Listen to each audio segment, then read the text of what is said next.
황년입니다. 기미는 고한입니다. 고한. 그 다음에 효능은 청렬조습하고 사화해독입니다. 그 다음에 신농본초경을 제가 왜 여기다 놓냐면 신농본초경이 요 본초를 이해하기 위한 맨 첫 번째 노력이라는 겁니다. 인류의 맨 첫 번째 기록. 예? 이해하시죠? 그래서 맨 첫 번째 한 사람들이 무슨 생각을 했을까? 황년이라고 하는 약을 놓고 그거를 생각해 보는 게 제일 쉽다는 얘기입니다. 후대의 것은 너무 많이 붙어서 우리가 이해하기가 어렵다는 얘기죠. 그래서 맨 첫 번째 황년을 가지고 무슨 생각을 했니를 보는 겁니다. 그래서 신농본초경에도 보니까 맛이 고하고 하나다고 했습니다. 이건 가능하죠. 왜? 입으로 맛을 볼 수 있잖아요. 하나다는 건 어떻게 알았을까요? 그런 게 중요한 거예요. 하나다는 걸 어떻게 알죠? 우리 몸을 차게 한다는 얘기입니다. 하나다는 건. 그럼 뭐야? 신경을 자극해서? 아까 한열은 누가 한다고? 센서가 한다고 했잖아요. 그래서 이게 하나다고 하는 건 한 센서를 자극할 수도 있습니다. 냉 센서. 그죠? 6개의 센서가 있습니다. 6개의 센서. 그 중에 저역진행 수용기, 고역진행 수용기 이런 거 있다고 했잖아요. 그런 냉 센서를 자극할 수도 있습니다. 그 다음에 한한 것 자체가 이제 약을 먹어봐서 내 몸이 차가워지는 느낌으로 받아들일 수도 있습니다. 근데 뭔지는 모릅니다. 하여튼 그렇게 해서 하나다고 결정한 겁니다. 그래서 맛은 쓰고 쓴맛은 어떤 일을 한다고? 쓴맛은 대부분 알카로이드 계열의 독성입니다. 그래서 그 독성이 몸에 들어오면 무슨 일을 벌여 우리는? 맛에 의해서 독이라고 생각하는 겁니다. 인체가. 그럼 내보내려고 노력하는 겁니다. 토하든 설사하든. 어쨌든 내보내려고 하는 기능을 한다. 그게 기본입니다. 이게 쓴 거는. 독으로 인지한다. 그래서 내보내려고 한다. 그게 기본이고요. 그 다음에 효능에서 청렬조습은 이제 황년을 먹었더니 이런 작용이 우리 몸에서 일어났다. 이런 얘기입니다. 그래서 청렬이나 조습이나 사화나 해독은 해석해야 되는데 이건 뭐로 해석하냐면 반드시 해부 행위로 해석하는 겁니다. 가능하죠. 이제 우리 몸에서 일어난 일이니까. 황년을 먹었더니 열이 맑아졌어. 그런 얘기죠. 그러니까 체온이 떨어졌어. 이렇게 얘기할 수 있는 거죠. 그 다음에 조습은 찌걱찌걱 하는 게 말랐어. 그거잖아요. 습이 말라서 습을 어떻게 알았을까요? 부종일까요? 이제 그거가 중요해요. 습이 부종이냐. 이게 얼굴이 이렇게 퉁퉁해지게 원래보다 이렇게 살찐 느낌, 부어있는 느낌을 습이라고 표현했니? 아니죠? 그죠? 그럼 뭐를 습이라고 했을까요? 그건 이제 중요합니다. 습이 뭘까요? 상처에서는 금방 알아요. 습이 뭔지. 진물입니다. 상처에서는. 습이 진물입니다. 상처에서는. 그래서 이 황년은 진물 나는 상처에 쓰는 겁니다. 그게 기본입니다. 그 다음에 사화. 열을 끈다고, 열을 죽인다고 했습니다. 요때 요 화를 죽인다고 했죠. 요쪽은 열이고 요쪽은 화입니다. 자, 이쪽은 열이고 이쪽은 화입니다. 구분해야 되겠죠. 글씨가 다르다는 건 다른 얘기입니다. 그래서 이쪽은 체온입니다. 이거는 분명히. 근데 이쪽은 체온하고 관계가 없습니다. 있을 수도 있고 없을 수도 있는데 얘는 화끈거림이에요. 이거 신경입니다. 신경자극된 거. 신경하고 연결해야 됩니다. 화는 무조건 신경을 건드린 거다. 그래서 사화는 신경 흥분을 끄는 겁니다. 청열은 체온을 낮추는 거고. 그 다음에 해독은 말 그대로 독을 푸는 거죠. 독을 없애는 겁니다. 이제 이 밑에 보면 나오는 거죠. 어떤 독을 푸는지. 그래서 신농본초경을 보면 주, 열기, 목통. 이 말 이해하죠? 이제 열기목통이 뭔지. 눈으로 화끈하게 열나는 거, 결막염 같은 거 알아보면 이해 가죠? 주, 열기목통이에요. 열기목통. 열기, 화끈하게 열나고 눈이 막 빠질 것 같고 그런 느낌. 이게 열기묵통입니다. 황련 잘 됐습니다. 이때. 그 다음에 자상읍출입니다. 여기 이제 상처가 나가지고 진물이 나오는 거죠. 결막염 생각하시면 됩니다. 그 다음에 명목. 황련이 눈을 좋게 한다? 아니죠. 이게 나으니까 눈이 맑아진 거죠. 한 가지는 생각할 수 있습니다. 이 앞에서 사화나 이런 것 때문에 흥분성 고혈압 뭐 이런 거가 있다면, 고혈압 환자라면 황련을 먹어서 혈압을 쭉 떨어뜨려서 눈이 맑아질 수는 있습니다. 그건 생각하셔야 됩니다. 그 다음에 장벽이죠. 이게 이제 독입니다. 해독. 그러니까 황련이 이 밑에 가면 이제 진균이나 병원균을 억제하는 작용들이 있다는 얘기죠. 그 얘기입니다. 예. 대장균을 억제하든 장에 들어온 병균을 억제하든 병원균을 억제할 수 있는 능력이 있는 겁니다. 그 다음에 복통, 하리. 요것 때문에 온 거죠. 하리가. 균 때문에 온 겁니다. 그 다음에 부인, 음중, 종통. 요것도 병원균 침입 가능성이 높습니다. 예. 감염이란 얘기죠. 감염. 그죠? 그래서 오래 먹으면 불망. 건망증이 사라진다. 좋은 약이네. 황련 오래 먹을 수 있을까요? 오래 못 먹습니다. 예. 오래 먹으면 몸이 차가워져요. 오래 못 먹는 겁니다. 자, 이렇게 해서 비교를 해놓고 이제 양리를 보는 겁니다. 요만큼 알면 양리가 재밌게 보인다는 얘기죠. 자, 여기 해독 부분을 제일 먼저 보죠. 이렇게. 예. 균을 억제하잖아요. 여러 가지 균을 억제하죠. 자, 이거 양리 실험인데요. 제가 여기다 일부러 다 써놨습니다. 인비트로, 인비보라고. 그러니까 대부분 실험실에서 한 겁니다. 그래서 요거는 사람을 대상으로 해서 나온 결과입니다. 옛날 사람들의 관찰 결과고, 요거는 대부분 실험실에서 나와서 나온 결과입니다. 우리는 뭐를 믿어야 돼요? 얘를 믿어야 됩니다. 그러니까 얘를 이해하기 위해서 이놈을 동원하는 것 뿐입니다. 이걸 100% 믿으면 안 되고 얘를 믿어야 됩니다. 예. 이건 그냥 동원되는 거지. 그죠? 그래서 첫 번째는 해독은 그래. 해독하네. 이렇게 하면 끝. 굳이 이해할 필요가 없는 거죠. 그죠? 사람의 장내 유생균 성장을 억제합니다. 물 추출물은 각막 헤르페스나 트리코마를 유효합니다. 해독작용이 있는 거죠. 균을 죽일 수 있습니다. 그 다음에 진정, 진통, 근육이완 해열작용이 있습니다. 여기 해열작용. 여기 청혈하고 같은 작용이죠. 그렇게 해석할 수 있죠. 그 다음에 혈압을 억제하고 에피네프린이나 부정맥을 억제합니다. 이게 제가 지금 해석하고 있는 황련을 어떻게 해석해야 되니 혈압을 떨어뜨리는 약으로 봐야 된다는 겁니다. 그래서 물론 해독작용도 있고 다 있는데 염증을 치료하는 과정에서 어디에 써야 되니?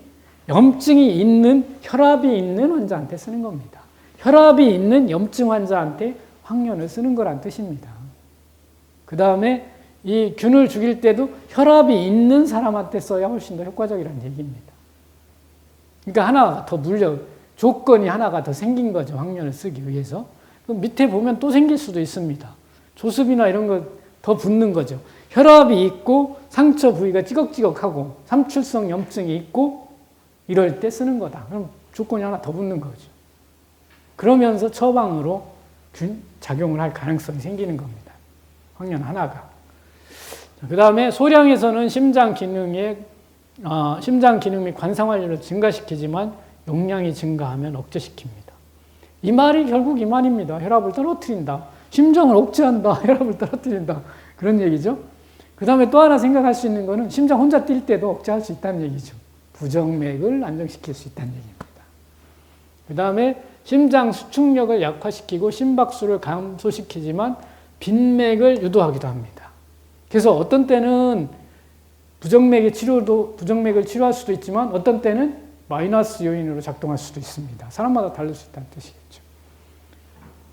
그래서 얘는 아드레날린, 베타 수용체에 대한 선택적인 흥분작용도 가지고 있습니다.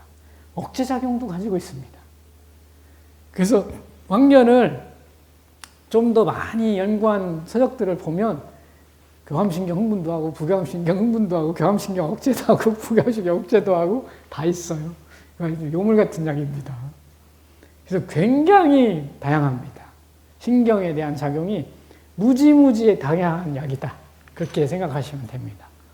그래서 혈압을 강화하고 혈관을 확장시키는 작용을 하기 때문에 혈압을 떨어뜨립니다. 그러니까 청열사화라고 했을 때 청열은 무조건 뭐다? 혈압을 떨어뜨리는 약이다라고 황련은 생각하셔야 됩니다. 그게 기본입니다. 어디에 작용해서 혈압을 떨어뜨리니? 심장에 작용해서 혈압을 떨어뜨리는 약입니다. 그러니까 심장을 이렇게 꽉 움켜쥐는 거죠, 황련이. 그러니까 수축력을 억제한다고 했잖아요. 꽉 움켜쥐는 겁니다, 황련은. 그런 느낌으로 바라보셔야 됩니다. 그 다음에 내장평활근, 아세틸콜린 증강작용, 내장평활근을 흥분시키고 아트로핀에 의해 기량하고요. 소량에서는 회장경련을 유발하나 다량에서는 진경시킨다. 이 얘기가 뭐냐면 대부분 흉강에서 작용을 억제하는 약들은 복강에서 흥분작용이 일어납니다. 우리 몸이 반대거든요. 흉강의 흥분은 복강의 억제, 복강의 흥분은 흉강의 억제, 이렇게 작동합니다. 얘도 거의 그런 작용을 한다는 뜻입니다. 그 다음에 종양 억제 작용, 핵산, 단백, 지질대사 등에 대한 억제 작용. 자, 이런 거는 뭐냐면, 아까 이제, 뭐죠? 단백질이나 지질대사 이런 대사작용이 잘 돼야 뭐가 만들어지겠어요? 면역물질 이런 게 잘 만들어지잖아요. 면역억제 작용을 한다는 얘기입니다. 그런 것들은 대사 기능 자체를 억제하는 거죠. 면역억제 가능성이 있는 겁니다. 그러니까 백혈구 운동성 억제, 림프구 증가 뭐 이런 거 나올 수 있고요. 여기 림프구의 증식을 강하게 억제한다. 그러니까 얘들이 복제되는 거를 어느 정도 막는 겁니다. 그러니까 황련은 면역억제제로서도 작용을 한다는 얘기입니다. 그럼 여기에 그 말이 있니? 그 말이 있니? 그런 거죠. 근데 사화를 그렇게 해석할 수 있을까요? 청열을 그렇게 해석할 수 있을까요? 이런 생각을 해보는 거죠. 그 다음에 이담작용 강하게 일어납니다. 혈당은 상승 후 강화시키고요. 탈분극, 재분극을 억제해서 마치 여기 신경에 작용하는 겁니다. 앞에 신경에 작용하는 거 있다고 했었죠. 이런 경우 명목 같은 경우 신경에 작용할 수 있다. 그래서 탈분극, 재분극, 그 다음에 안압을 감소시킨다. 요 안압을 감소시킨다는 것도 혈압을 억제하는 거 거의 같은 내용으로 바라봐도 됩니다. 그 다음 부종 억제, 항이뇨, 지사작용, 스트레스성 궤양 억제 작용, 뭐 이런 것들이 있다. 그러니까 요놈하고 같이 연결해 놓으면 대충 이제 이걸 이해할 수 있는 거죠. 이 말을 이해하는 게 중요한 거죠. 그래서 황련을 쓰는 환자의 모양은 뭐다? 혈압이 일단은 높아야 된다. 기본. 그 다음에 두 번째, 염증 부위의 삼출성을 가지고 있어야 된다. 두 번째, 그죠? 그 다음에 면역작용이 약한 거죠. 그러니까 균이 들어와 있는 상태에서 어디 균? 대부분 장에 있는 균에 훨씬 더 잘 작용한다. 그 정도가 황련으로 이야기할 수 있는 거죠. 황련은 이렇게 보고 이제 얘가 들어간 처방들에서 이제 연결하면서 생각하는 겁니다. 그럼 황련해독탕의 황련, 황금, 황백은 다 똑같거든요. 요게 청열해독이. 청열조습, 사화해독이 똑같아요. 세 가지가 황금, 황련, 황백. 치자도 거의 똑같습니다. 치자에도 혈압 강화 작용이 있고 다 있습니다. 그러니까 황련해독탕은 기본이 혈압 강화제입니다. 그래서 염증 부위로 가는 혈류량을 억제하는데 굉장히 중요한 처방입니다. 한방에서 정말로 중요한 처방인 겁니다. 그래서 황련이 요물이다. 여기로 갔다 저로 갔다 엄청나게 많이 한다. 신경계를 자극하는 것은 종잡을 수가 없다. 자, 그래서 이거 눈을 치료한다고. 눈을 치료한다고. 그래서 황련은 어느 때 쓰겠니? 그럼 다 초창기에 쓰는 겁니다. 초창기 염증이 막 붉어지고 막 혈압 올라가고 막 펄펄 끓고 뭐 이런 때 쓰는 거죠. 그 다음에 진물이 어느 정도 흘러나와야 돼요. 마른 염증에는 황련 쓰는 거 아닙니다. 근데 마른 염증이라는 걸 참 우리가 이 골문 환자들을 많이 안 보니까 잘 이해를 못 하시는데, 진물이 줄줄줄줄 나오는 사람이 있고 말라가지고 삐뚤삐뚤 깔라져가지고 안 낫는 사람들이 있습니다. 깔라져가지고 안 낫는 경우는 황련이 들어가면 안 된다는 얘기입니다. 자, 이게 황련증입니다. 황련증 이렇게 봐두시는 겁니다. 이렇게 빨갛다.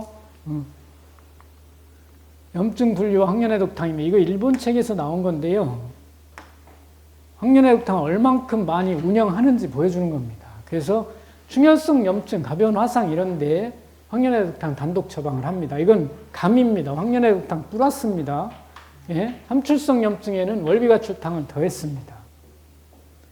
제가 생각할 때 월비가출탕이 뭐냐면 그 류코트리엔 억제제 같다는 생각을 합니다.